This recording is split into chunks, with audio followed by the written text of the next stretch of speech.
আমরা তো প্রতিজ্ঞাবদ্ধ জাতির কাছে। বিএনপি একা প্রতিজ্ঞাবদ্ধ না, আমরা যুগপৎ আন্দোলনে যারা ছিলাম আমরা সবাই মিলে প্রতিজ্ঞাবদ্ধ। সুতরাং সমস্যাটা কোথায়? সমস্যাটা কোথায়? এটার একমাত্র ম্যান্ডেট দেওয়ার মালিক হচ্ছে বাংলাদেশের জনগণ। বিএনপির 31 দফা কিংবা যুগপৎ আন্দোলন আমাদের 31 দফা, বাংলাদেশের কিন্তু জনগণের ম্যান্ডেট নিয়ে আসতে হবে। আমরা যদি মনে করি আমাদের 31 দফা এর উপর আর দুনিয়াতে কিছু নাই, সেটাও সঠিক হবে না। আমরা 31 দফা নিয়ে জনগণের কাছে যাব, সেটা 15 দিন 1 মাসের মধ্যে সমাধান হয়ে যাওয়ার কথা। এবং যেখানে ঐক্যমত হবে না, আপনাকে জাতির কাছে যেতে হবে ম্যান্ডেটের জন্য, জনগণের সমর্থনের জন্য। সেটা বিএনপি হোক, আমাদের যুগপৎ আন্দোলন হোক, কিংবা অন্য কোনো দল হোক, অন্য কোনো গোষ্ঠী হোক, জনগণের কাছে যেতে হবে। তার বাইরে কোনো সংস্কার করার অধিকার কাউকে দেওয়া হয় না। এবং এই যে বর্তমান সরকার যেটা আছে, এই সরকারকে সকলের আমরা সবাই মিলে সমর্থন দিয়েছি। যারাই করতে চেয়েছে তারা কিন্তু কেউ টিকে থাকে না, তাদেরকে জনগণ প্রত্যাখ্যান করবে। তারা ভোটের অপেক্ষায় আছে। কিন্তু আরেকটা কথা বলে আমার বক্তব্য শেষ করছি, সেটা হচ্ছে আমরা জানি যে মানুষ আজকে দ্রব্যমূল্যের কারণে, চরম দ্রব্যমূল্য, যে দ্রব্যমূল্য বাংলাদেশের মানুষের ক্রয় ক্ষমতা আজকে কমিয়ে ফেলেছে।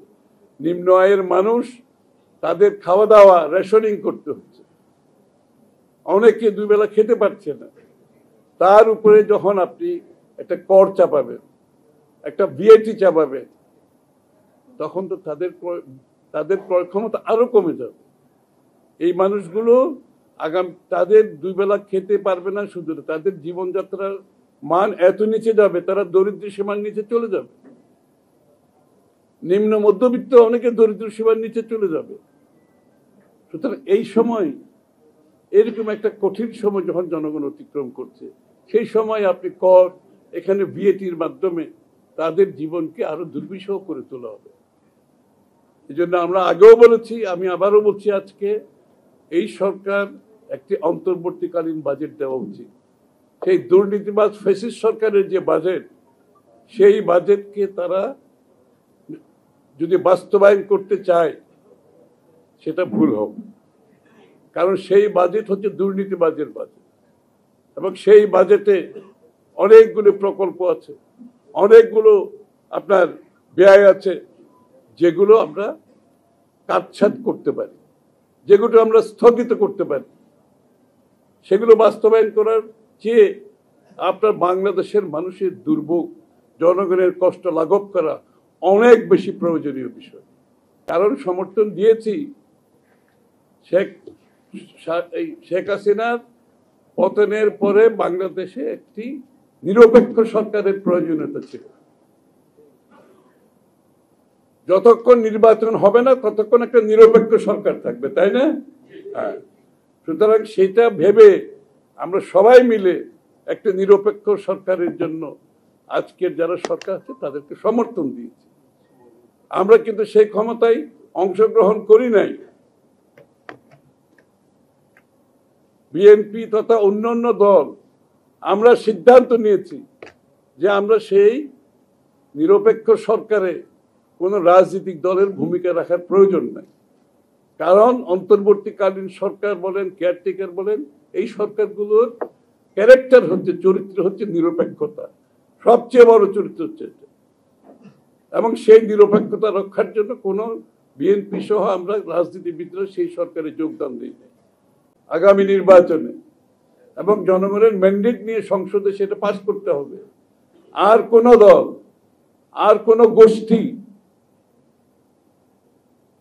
যদি মনে করে তাদের কোনো দাবি আছে, তাদের কোনো সংস্কারের প্রস্তাব আছে, তাদের কোনো পরিবর্তনের প্রস্তাব আছে, তাদেরকেও জনগণের কাছে যেতে হবে।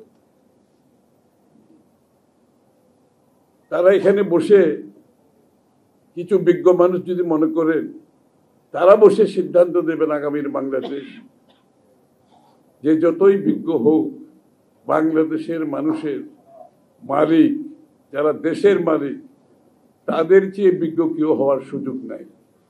গণতন্ত্রে সেইটার কোনো সুযোগ নাই।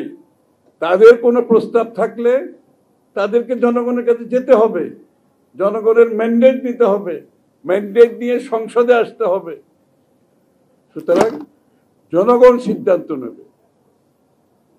আর যেই সমস্ত সংস্কার প্রস্তাবে যে ঐক্যমত হবে বর্তমানে, যেমন কিছু আমরা তো আগেই বলেছি, 2 বারের বেশি প্রধানমন্ত্রী থাকতে পারবে না, 2 কক্ষ বিশিষ্ট সংসদ, প্রেসিডেন্ট এবং প্রধানমন্ত্রীর যে ক্ষমতার ভারসাম্য সহ আরো কিছু বিষয় আছে যেগুলোতে জাতীয় ঐক্যমত হবে। সেই সংস্কারগুলো তো সময় লাগার কোনো কারণ নেই। সুতরাং এই জন্য আজকে বাংলাদেশে একটি গণতান্ত্রিক সরকারের প্রয়োজন হয়েছে, যারা জনগণের নির্বাচিত, জনগণের কাছে দায়বদ্ধ, জনগণের কাছে জবাবদিহি। এই জন্যই তো গণতন্ত্র, এই জন্যই গণতান্ত্রিক প্রক্রিয়া। দৈনন্দিন জীবনে জনগণের কাছে দায়বদ্ধ থাকবে, জবাবদিহি থাকবে। এই জন্য যত তাড়াতাড়ি শীঘ্রই আমরা নির্বাচনের দিকে এগিয়ে যাওয়া উচিত এবং জনগণের মালিকানা ফিরিয়ে দিয়ে পরিবর্তন, সংস্কার আমরা ঐক্যমতের পরিপ্রেক্ষিতে যা করতে পারি সেটা হবে। আর যেটা পারবো না, আমরা জনগণের কাছে ফিরে যেতে হবে।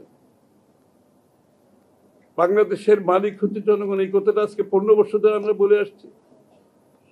এবং আমাদেরকে সরকার আসতে হলে জনগণের ম্যান্ডেট নিয়ে আসতে হবে, জনগণের ভোট নিয়ে আসতে হবে এবং সেটা নির্বাচনের মাধ্যমে আসতে হবে। আর ইতিমধ্যে যেহেতু এই অন্তর্বর্তীকালীন সরকার সময় একটা নিরপেক্ষ সরকার, তারা নিরপেক্ষভাবে যে আগামী যে নির্বাচন হবে সেদিকে এগিয়ে যেতে হবে। নিরপেক্ষতা নিয়ে কোনো প্রশ্ন যাতে কারো মনে না জাগে।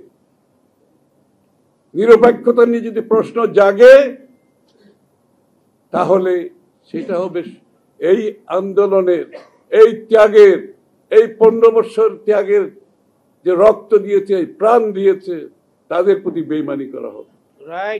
যার জন্য আন্দোলন হয়েছে একটি নিরপেক্ষ সরকার, অন্তর্বর্তীকালীন সরকার, যেই সরকারই হোক, নিরপেক্ষতার মাধ্যমে বাংলাদেশের মানুষের মালিকানা ফিরিয়ে দেবে, তার ভোটাধিকার ফিরিয়ে দেবে, গণতান্ত্রিক অর্ডার ফিরিয়ে আনতে হবে এবং গণতান্ত্রিক অর্ডারের মাধ্যমে আগামীর বাংলাদেশের জনগণের চিন্তার প্রতিফলন ঘটাতে হবে।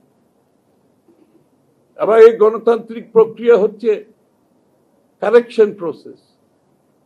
যে ভুলগুলো হয়েছে বিগত দিনে, এটা গণতান্ত্রিক প্রক্রিয়ার মাধ্যমে এই কারেকশনটা করতে হবে, ফিল্টারেশনটা এর মাধ্যমে করতে হবে। আর কোনো দ্বিতীয় পথ এখানে নাই। কেউ যদি দ্বিতীয় পথ বেছে নিতে চায়, জনগণকে বাইরে রেখে কোনো গোষ্ঠী, ব্যক্তি, দল, সেটা বাংলাদেশের জনগণ গ্রহণ করবে না এবং সেটা হওয়াটা আমার কাছে স্বাভাবিকভাবে গ্রহণযোগ্য কারো কাছে হবে, এটা বিশ্বাস করার কোনো কারণ নেই। আর কেউ করতে চাইলে তারা সেটা বড় ভুল করবে।